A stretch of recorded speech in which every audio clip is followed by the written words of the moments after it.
예, 반갑습니다. 콘텍스트케어 동명입니다. 이준희 센터장님이 본인 발표 뒤에 저를 두시길래 늘 그렇듯 조금 늦어지시면 제가 빨리 끝내야 되는 임무를 맡은 줄 알았는데 정확하게 맞춰주셔서 저도 잘 맞춰보도록 하겠습니다. 제가 오늘 말씀드린 내용이 조금 제목이 어려워요. 저도 제목을 몇 번 바꾼 겁니다. 주신 주제에 맞춰서 말씀드리려면 좀 쉽지 않은데 나누어서 한번 생각해 보겠습니다. ESG가 함의하고 있는 건 물론 ESG는 본래의 트렌드도 있지만 지속 가능한 비즈니스에 대한 이야기라고 저는 생각합니다. 금융이라는 거는요, 다자간 협력 가능한 인센티브 구조에 대한 이야기입니다. 사실 구조에 대한 이야기고 여러 명이 협력하려면 금융이 돌아가야 된다는 이야기죠. 마지막으로 임팩트는 혁신에 대한 이야기입니다. 저는 그래서 오늘 하고 있는 이야기에 혁신이나 전략 또는 다자간의 협력 구조 혹은 지속 가능성에 대한 이야기 어느 것 하나 빠지면 논의 주제가 어긋난다고 생각을 합니다. 거기에 초점을 맞춰서 말씀을 드리도록 하겠습니다. ESG는 아시다시피 한국에서는 사실 이 이야기가 대두된 지 얼마 안 됐습니다. 2020년 즈음에 갑자기 떠오르더니 모든 검색어를 씹어먹고 지금 경영 일반에서 AI 다음의 검색어로 여전히 자리를 매김하고 있습니다. 여기서 보시는 노란색이 CSR에 대한 검색어라면 자, 파란색, 청록색은 ESG에 대한 이야기입니다. 2022년에 끝나고 2023년에 22년을 돌아보면서 ESG가 죽었다라는 얘기도 많이 있었고 23년 상반기가 끝났을 때는 훨씬 더 그러했습니다. 심지어는 ESG에 대해서 굉장히 중요한 역할을 했던 블랙락이라든지 골드만삭스 같은 그룹들이 ESG를 슬며시 단어들을 다한 걸로 교체하기 시작했죠. 하지만 다시 작년에 대한 그리고 올해 상반기에 대한 결론은 다시 해당 금융들이 늘어나고 있습니다. 이 이야기는 성과에 대한 일부 확신 그리고 필요에 대한 명확한 방향성, 비가역적인 변화라는 이야기를 하고 싶은 겁니다. 어떤 사람들은 할 거고 어떤 사람들은 안 할 거고 그러나 대체적으로는 과거로 돌아가는 굉장히 어려운 선택을 우리는 내렸고 그게 규제와 문화와 다양한 필요성에 대한 이 이야기를 통해서 발전하고 있다는 겁니다. 그런 ESG라는 어떤 시대로 그냥 전제로 놓고 봤을 때 우리는 어떤 이야기를 해야 될까? ODA 영역에서 첫 번째는 공급망 ESG와 ODA에 대한 이야기입니다. 이번에 ESRS의 발표 보고서에 대한 보고 표준을 유럽이 EU가 발표하는 겁니다. 해당 내용에 보면은 세 가지의 강조점이 있는데 그 중에 하나가 공급망 ESG에 대한 강화 이야기입니다. 해당 내용에 대해서 1차, 2차를 넘어서 4차, 5차까지 공급망을 따지고 해당 내용들에 대한 보고서를 받겠다는 겁니다. 공급망의 상당수는 어디에 있을까요? 우리의 대부분의 기업들이 그렇듯이 개발도상국에 연결되어 있습니다. 자원을 갖고 올 때도 있고 공장을 그곳에 두고 있을 수도 있고 그 영역에 서비스 센터나 관련된 조직들을 두고 있을 경우가 당연히 있습니다. 여기에 대한 고민이 ODA에 연결되겠죠. 두 번째는 개발도상국 자체에 대한 전략과 ODA에 대한 겁니다. 제일 쉬운 건 시장으로서의 개발도상국입니다. 인구가 정체되지 않은 국가들, 대부분 개발도상국이고 또 성장성을 어느 정도 갖추고 있는 국가들, 이 해당 국가들에서 우리가 비즈니스를 이어가야 되는 하나의 방향성이 있다면 대기업들 입장에서는 반드시 고려해야 되는 영역이고요. 특수자원들, 아주 대규모의 자원은 아니지만 히토류처럼 특수자원들에 대한 수급을 고려할 때에도 개발도상국과의 관계, 그들을 어떻게 우리와 파트너로 엮어낼 것인가에 대한 고민들은 당연히 관련성이 있습니다. 이런 관점들에서 사례를 만들어야 되는 굉장히 중요한 시기에 우리가 나와 있지 않은가라는 생각을 합니다. 너무 잘 알려진 사례들이 많이 있습니다만 네슬레는 잘한 것도 있고 못한 것도 있지만 네슬레의 이 코코아 플랜 프로젝트는 굉장히 유명하죠. 이 프로젝트가 제일 처음에 시작은 네슬레가 시작한 게 아닙니다. 월드뱅크의 프로젝트로 출발합니다. 월드뱅크는 특히 서아프리카에 있는 코코아를 재배하는 농가들의 소득이 끊임없이 떨어지고 있다는 데 주목하게 됩니다. 더 나은 재배 방법도 도입할 수 없어요. 왜냐하면 훈련센터가 없거든요. 더 괜찮은 종자를 발견할 방법이 없습니다. 연구소가 해당 국가에 존재하지 않거든요. 특히 아이보리코스트라고 불리는 그 동네에서 이 코코아가 재배되는 지역은 계속해서 소득이 떨어지고 있는 구역이었습니다. 이 영역의 월드뱅크의 프로젝트가 시작된 지 얼마 안 돼서 좀 더 효율적인 시스템의 도입이 필요했고 그걸 네슬레가 맡게 됩니다. 정확하게 네슬레의 자회사가 맡게 되죠. 이후에 네슬레는 해당 사업에서 완전히 비영리성, 그러니까 전혀 돈이 되지 않는 부분들은 월드뱅크가 맡아주길 기대하고, 중기, 단기적으로 돈이 되기 시작할 수 있고 코스트 절감이 될 수 있는 부분은 네슬레 사회공헌 부서에서 투자를 시작합니다. 지금까지 1조 5천억 정도가 네슬레에 의해서 투자된 프로젝트고요. 서아프리카뿐만 아니라 중미에서도 해당 프로젝트는 진행되고 있습니다. 이것을 통해서 약 200만 명 정도의 농민들이 소득 증대를 30% 이상 맛보게 됩니다. 그리고 땅이 황폐화되는 방식의 농업으로 출발되었던 해당 농업 프로젝트들은 이제는 땅도 여전히 지속 가능할 수 있도록 하는 사업들로 변경되게 되죠.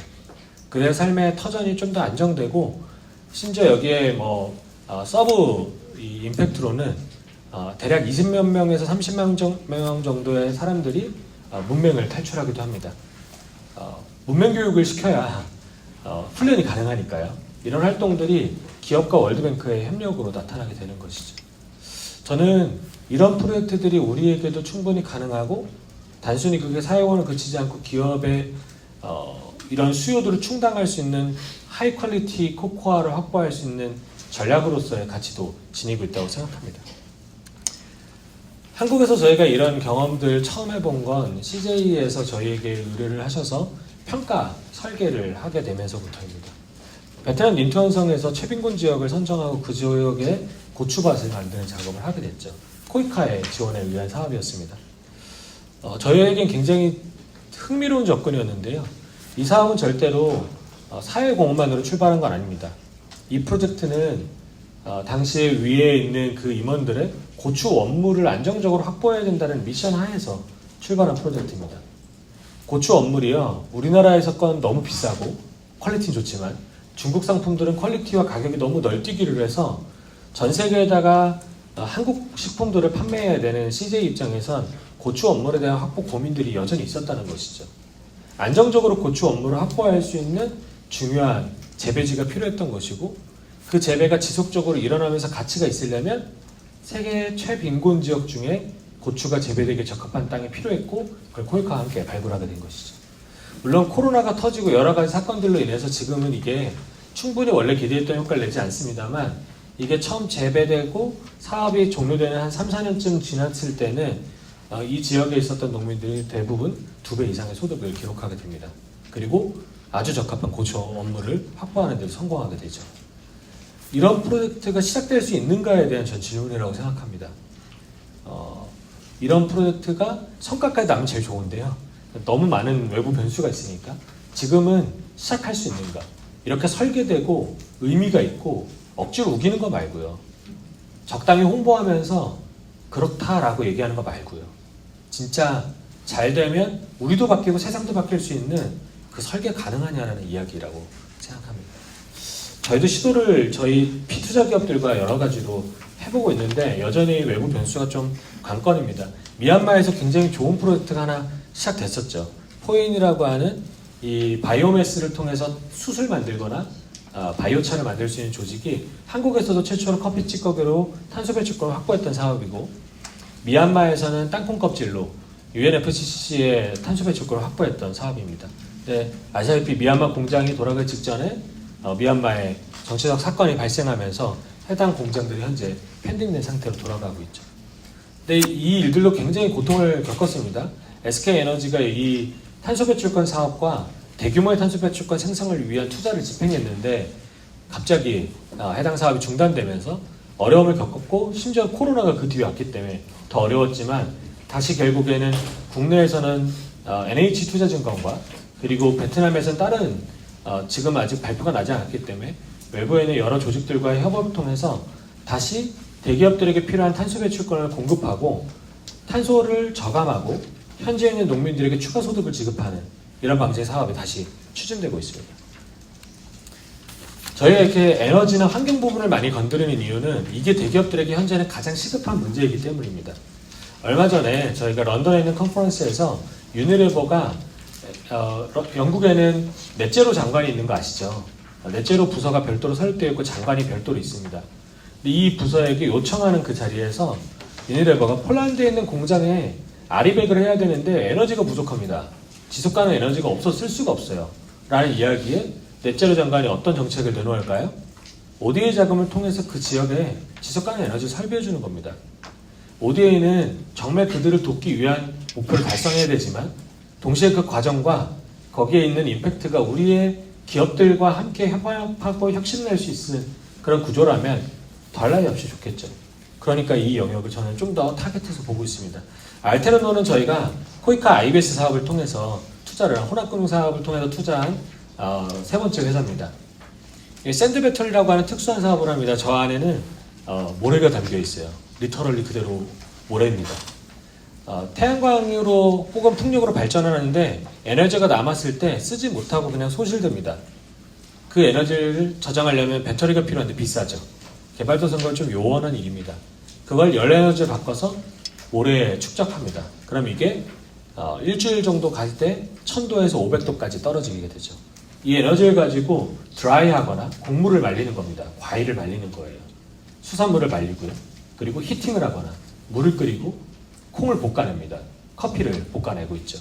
이런 작업들을 통해서 탄소 저감을 95% 정도 하고 있고 또 비용도 거의 10분의 1밖에 들지 않는 히팅 프로그램을 제공하고 있습니다. 저희는 농민들을 위해서 이걸 진행하는 거에 투자를 했는데요. 최근에 이게 글로벌의 손가락 5손가락에 드는 F&B 회사에서 베트남과 타일랜드에 있는 공장에 아리백을 달성하기 위한 방식으로 이걸 채용하기 시작합니다. 왜냐면 태양광은 있는데 거기에 ESS까지 달면은 수가가 안 맞는 거예요.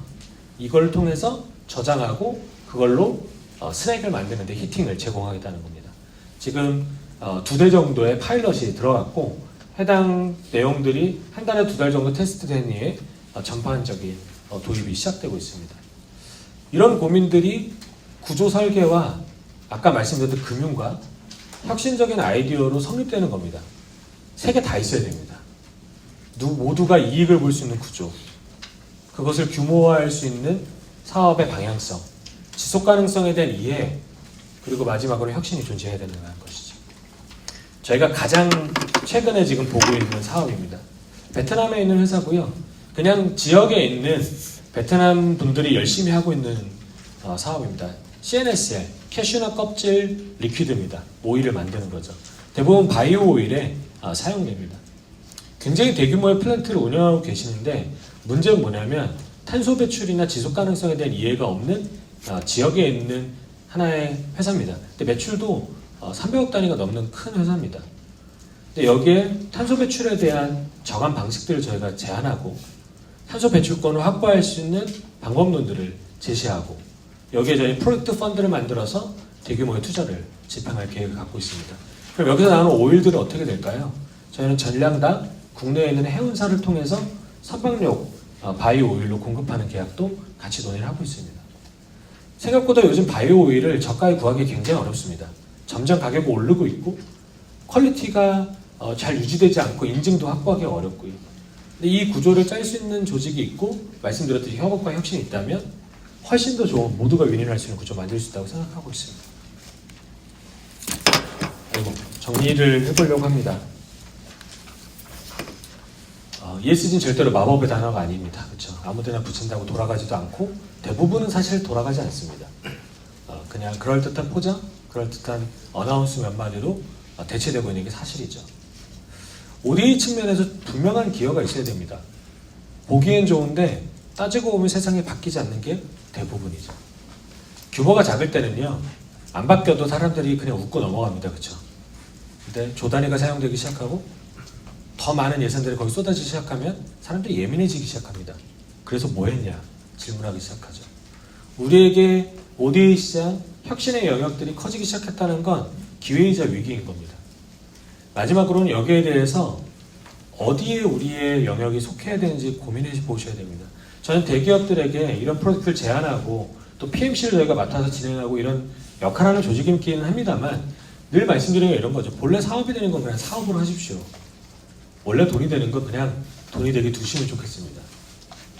저 사업을 개선하지 말자는 게 아니라 ODA 자금까지 써가면서 그 사업을 할 이유가 별로 없다는 겁니다. 그거는 세금의 낭비이기도 하고 적절한 방식이 아닐 수 있죠. 전혀 비즈니스가 불가능한 영역을 억지로 기업에게 제한할 필요도 없다고 생각합니다. 기업은 중요한 지속 가능성의 에이전트이긴 하지만 불가능한 비영리성 사업을 추진해야 되는 주체는 아니기 때문입니다. 결국 이 사이에 있는 혁신의 영역을 발굴하고 그 영역이 좋은 사례를 만들어야 되는 시점, 진짜 이런 사업들을 이렇게 풀어내야 된다는 걸 이해해야 되는 시점이라고 생각합니다. 약간의 마중물이 필요하거나 초기의 위험성이 너무 커갖고 기업이 바로 들어가기는 어렵거나 단기에는 수익이 전혀 확보될 가능성이 없거나 혹은 관계나 명분 구축에서 ODA라는 프로덕트가 협업성으로 굉장히 크게 기여할 수 있을 때 임팩트가 충분히 큰 사업이라면 우리는 해볼만 하다고 판단한다는 것이죠.